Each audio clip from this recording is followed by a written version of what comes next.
In the last few weeks, we have had some absolutely incredible cozy gaming news. As not only have we had Concerned Ape teasing some major new updates coming in Stardew Valley 1.7, we also got news on when to expect the Disney Dreamlight Valley Switch 2 port, which is honestly way better than we could have expected for so many reasons, and we've even got a release date for Starsand Island, but it's not quite what you might have expected. And we're going to be going through all of this and so much more in today's video, so make sure you're subscribed to keep up to date with all things cozy, and let's get into it. First up, let's start with the brand new Stardew Valley news. Now, even though we did already know that there was going to be a brand new update coming to Stardew Valley, I, like many people, didn't really expect it to be anything major. But it turns out Concerned Ape had completely different ideas, considering this year is the game's 10th anniversary. And thanks to an interview that Concerned Ape did with IGN, we finally got our first few hints as to what to expect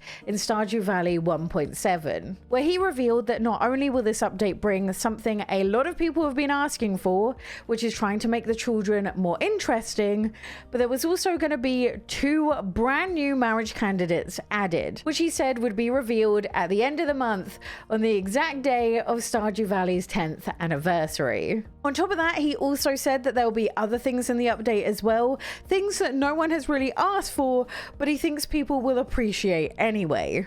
And honestly, this is a pretty massive update. Changing the way how children work and interact is an absolutely huge thing to take on, let alone the fact that we are potentially getting more characters being added to the game.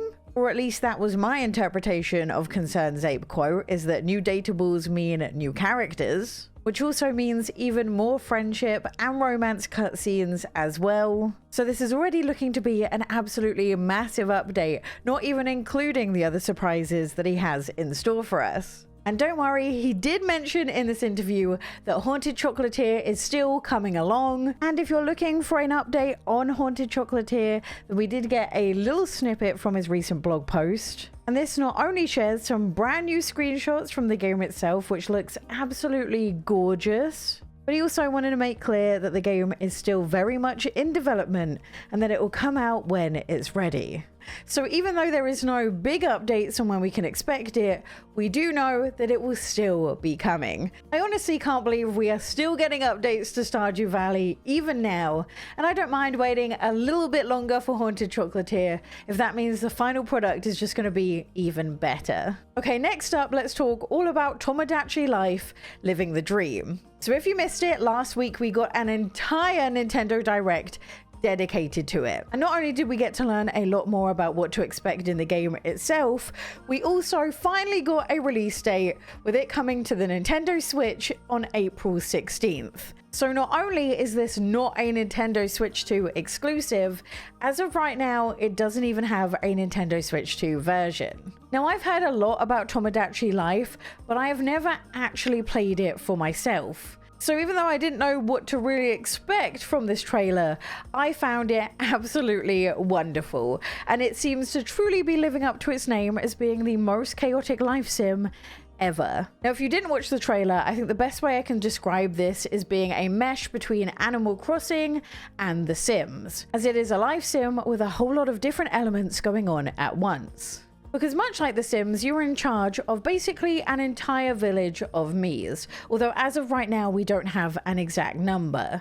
But before you can be in charge of the Miis, you actually get to create them yourself, not only deciding how they will look, with a whole bunch of brand new customization options that we've never seen before for Miis, but you also get to decide their height and even their dating preferences. And it's actually crazy to think that this is the first time a Mii can be gay, but I'm so here for it. Now, in the trailer, they actually call you a caretaker, as it's your job to take care of each of the villagers, making sure they're fed, and even giving them a little push to make friends or even ask someone out. And this has a lot of the personal elements that sort of remind me of Animal Crossing, like the fact that the Miis will talk to one another and you can listen in on their conversations. And this is actually the part that fully sold me, as this seems like it will essentially let you have your very own reality TV drama in the palm of your hands. And I truly can't get over how much personality they've managed to cram into each of these Miis. And fun fact, if you didn't already know, every single region of Nintendo had a different Tomodachi Life Direct. So this included different Miis, different dialogues, and if you didn't know, the Miis also have different accents as well. This also just seems to be a game where you have the creative control over everything. As not only can you design each and every Mii, you can also decide the topics the Miis talk about. You can decorate the entire town to whatever you want it to be, which is very Animal Crossing New Horizons coded, which I don't think is a bad thing. And the fact that you have so much control just adds to how absolutely wacky every single feature of this game seems to be in the best possible way. Also, interestingly, this also seems to run on real life time, which I didn't expect, but I'm looking forward to how that's going to work. I think after the Direct, this has easily become one of my most anticipated games of the year. I do think it's strange though that we've got no mention of a Switch 2 version, even if it just had upscaled graphics so that it would play better in handheld mode. Let me know in the comments down below if you're going to be buying Tomodachi Life Living the Dream. Next up, let's talk about the Disney Dreamlight Valley update. So in the most recent Nintendo Partner Direct, we got a whole 4-second trailer for the Disney Dreamlight Valley Switch 2 edition. And we got the news that it'd be coming on the 25th of March. And even though this Direct itself had no additional information whatsoever, thankfully their blog post did.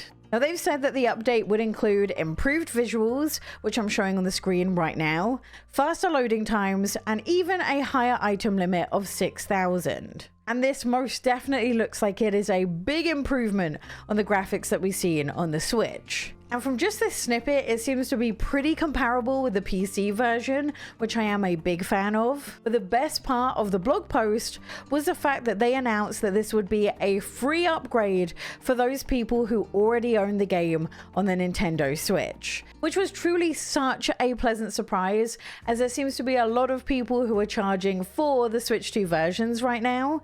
Even Nintendo have been doing it. But just a quick reminder, if you didn't know, Disney Dreamlight Valley does have cloud save, so you can play the same save across all of your devices.